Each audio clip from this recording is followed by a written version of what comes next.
नमस्कार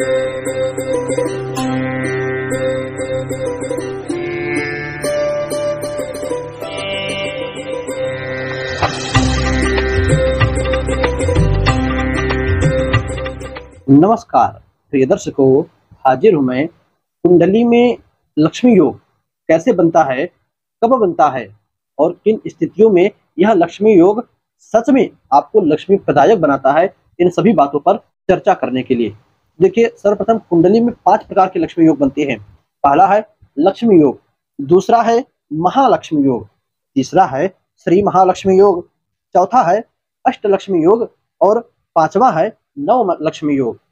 ये पांचों प्रकार के लक्ष्मी योग कुंडली में कब बनते हैं, कैसे बनते हैं और क्या फल होता है इन सभी का, आइए एक एक करके इन सभी को जाने। पहले बात करें लक्ष्मी योग की, तो अपनी आप जन्म कुंडली उठाइए। जन्म कुंडली में देखिए कि सर्वप्रथम आपकी कुंडली में नवमेश कहाँ पर बैठे हैं। यदि केंद्र में हो, और केंद्र क्या है, तो पहला भाव, चौथा भाव, सातवां भाव और 10वां भाव, ये केंद्र है। केंद्र में या तो देखिए उच्च के हो, जो भी नवमेश हो, नवम भाव का स्वामी चाहे जो हो, सूर्य चंद्रमा से लेकर राहु केतु पर्यंत, वह चाहे उच्च राशि में अपने बैठे हो केंद्र में, चाहे स्व राशि का हो, मित्र राशि का हो, अथवा 5वें या 9वें भाव में ही बैठा हो, यानी मूल त्रिकोण राशि का हो। इसी प्रकार प्रियदर्शक को लग्नेश बलवान हो, नवमेश केंद्र में हो और लग्नेश बलवान हो, तब लक्ष्मी योग बनता है। ऐसे लेकिन दोनों की स्थिति बढ़िया हो, बेकार ना हो, गड़बड़ ना हो, पीड़ित ना हो। जितने भी योग बतलाऊंगा यह सभी बात कॉमन रखिएगा याद, कि कोई भी ग्रह योग बनाने वाला, शुभ ग्रह योग बनाने वाला पीड़ित ना हो। पीड़ित होगा तो थोड़ी सी उस योग में कमी आ जाएगी। तो नवमेश आपका केंद्र में हो, उच्च मित्र और उच्च राशि का हो, मित्र राशि का हो, स्व राशि का हो या मूल त्रिकोण राशि का हो, इसके बाद लग्नेश केंद्र में हो, तब यह पहला लक्ष्मी योग बनता है, जिससे जातक अथाह धन का स्वामी होता है। प्रिय दर्शकों, जो दूसरा योग है वह है महालक्ष्मी योग का। महालक्ष्मी योग कैसे बनता है, तो फिर से आप अपनी जन्म पत्रिका देखिए। देखिए ये जो जन्म पत्रिका मैं दिखा रहा हूँ, ये खाली भी हो सकती है या कोई दूसरी भी हो सकती है, जरूरी नहीं है कि महालक्ष्मी योग वाली जन्म पत्रिका हो। आप अपनी कुंडली में देखिए कि कुंडली में लग्नेश त्रिकोण में हो, यानी जो लग्न का स्वामी हो वे 5वें अथवा 9वें भाव में हो। इसके बाद जो द्वितीयोश हो, वह जो दूसरे भाव का स्वामी हो वह 11वें भाव में हो, और दूसरे भाव पर शुभ ग्रहों की दृष्टि हो, तब बनता है महालक्ष्मी योग। दूसरा हो गया। तीसरे योग की बात करें तो तीसरा है श्री महालक्ष्मी योग। यह कैसे बनता है, इसके लिए पुनः आप अपनी जन्म पत्रिका एक बार देखिए। उसमें यदि 5वें और 9वें के स्वामी, यानी पंचम भाव के स्वामी और 9वें भाव के स्वामी केंद्र में हो, केंद्र कौन कौन सा होता है तो पहले बताया, पहला, चौथा, 7वां और 10वां। 5वें और 9वें के स्वामी केंद्र में हो, 5वें और 9वें भाव में कम से कम 3 शुभ ग्रहों की दृष्टि हो, भाई ये श्री महालक्ष्मी योग है। ऐसे नहीं बनेगा। 5वें और 9वें भाव के स्वामी केंद्र में हो और 5वें और 9वें भाव में कम से कम 3 शुभ ग्रहों की, गुरु, शुक्र और बुध, और हो सके यहाँ पर यदि स्व राशि में हो, बैठे भी हो, 5वें और 9वें भाव में बैठे भी हो तब भी चलेगा।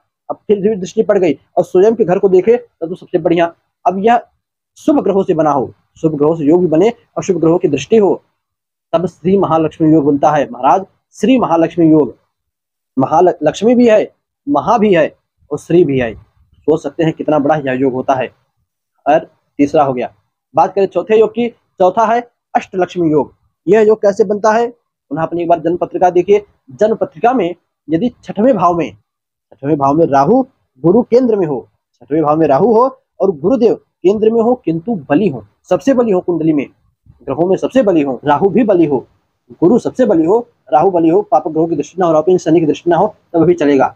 ऐसी स्थिति में भी अष्टलक्ष्मी योग बनता है। दर्शकों, फल की बात बाद में करेंगे, आप सिर्फ सुनते चलिए कि एक के बाद एक है। यानी सबसे कम प्रभावशाली लक्ष्मी योग, उससे थोड़ा ज्यादा प्रभावशाली महालक्ष्मी योग, उससे भी थोड़ा ज्यादा प्रभावशाली योग श्री महालक्ष्मी योग, सबसे ज्यादा प्रभावशाली अष्टलक्ष्मी योग, और उससे भी अधिक कहीं ज्यादा प्रभावशाली योग है आपका नवलक्ष्मी योग। तो नवलक्ष्मी योग कैसे बनता है, आप पुनः एक बार जन्म पत्रिका देखिए। तो जन्म पत्रिका में यदि 11वें भाव का स्वामी केंद्र में बैठा हो, किंतु ऐसी जगह बैठे कि अपने 11वें भाव को वह देखता है रहे।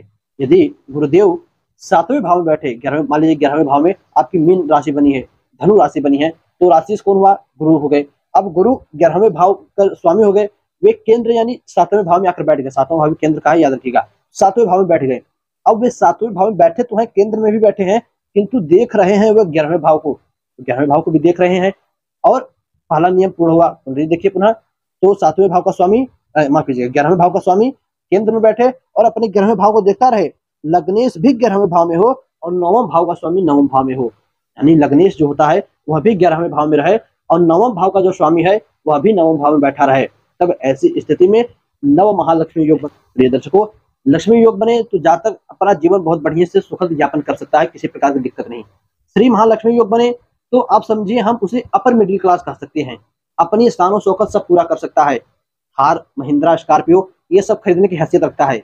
श्री महालक्ष्मी योग बन जाए, अब आप समझ रहे हैं, उसे करोड़पति कहने में हम कोई अटक नहीं सकते कि नहीं करोड़पति यह व्यक्ति है, इतना बड़ा बिजनेसमैन या नौकरीमैन हो सकता है, कुछ भी।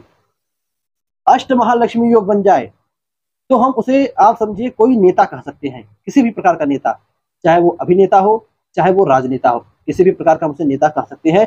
अब जब जिसकी कुंडली में नव महालक्ष्मी योग बन जाए उसके लिए कौन सा शब्द कहा जाए?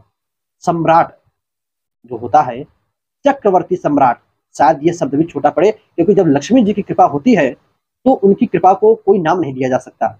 नव महालक्ष्मी योग वैसे तो देखिए बहुत ही दुर्लभ होता है यह योग, उसी के कुंडली में बने वह जातक अपने परिश्रम से बहुत कुछ कर सकता है, किंतु फिर बात आती है कर्म की। कर्म प्रधान विश्व का कर्म से बहुत कुछ कर सकता है, किंतु प्रबल योग कुंडली में बने, इस बात का भी ध्यान रखिएगा। नव महाल पहले कहा ना मैंने, नव महालक्ष्मी योग के लिए कोई नाम नहीं, करब अरब खरबपति कुछ भी नाम नहीं है, सिर्फ समझिए चक्रवर्ती अखंड साम्राज्य का वह सम्राट है, ऐसा समझिए। इतना धन होता है उसके पास, कुछ कहने की जरूरत नहीं, आप समझ रहे होंगे भाई, धन का मामला है। जब महालक्ष्मी योग करोड़पति बन जाता है तो अश्री महालक्ष्मी योग, अष्ट महालक्ष्मी योग के बाद नाम आता है नव महालक्ष्मी योग का। कितना बड़ा धनवान होगा भगवान ही जानते होंगे। प्रिय दर्शकों, उम्मीद करता हूं ये पांचों प्रकार के जो लक्ष्मी योग हैं आप इन्हें समझ चुके होंगे या समझने का प्रयास कर रहे होंगे। नहीं समझ में आया होगा फिर से एक बार वीडियो देख लीजिए, समझ जाएंगे। फिर भी ना समझ में आवे कमेंट में तुरंत लिखिए, लिखकर डिस्क्रिप्शन में डाल दूंगा या कमेंट में ही एक बार सब लिखकर वहां कमेंट पर पोस्ट कर दूंगा, जो है कॉपी पेस्ट कर दूंगा। प्रिय दर्शकों, यह थे लक्ष्मी योग, जिसके अंदर 5 लक्ष्मी योग बनते हैं। यह लक्ष्मी योग के अंतर्गत 5 लक्ष्मी योग थे जो मैंने आपको बताए। बस आज के लिए इतना ही, इजाजत दीजिए, पुनः मुलाकात होगी। वीडियो तो देख लीजिए, जाने से पहले भाई लाइक शेयर सब्सक्राइब भी तो करना है, भूलिए मत। बार बार कहने में अच्छा नहीं लगता, समझ रहे होंगे, करते हुए तब जाइए। बस आज के लिए इतना ही, इजाजत दीजिए, पुनः मुलाकात होगी किसी नए वीडियो में नए टॉपिक के साथ। तब तक के लिए नमस्कार।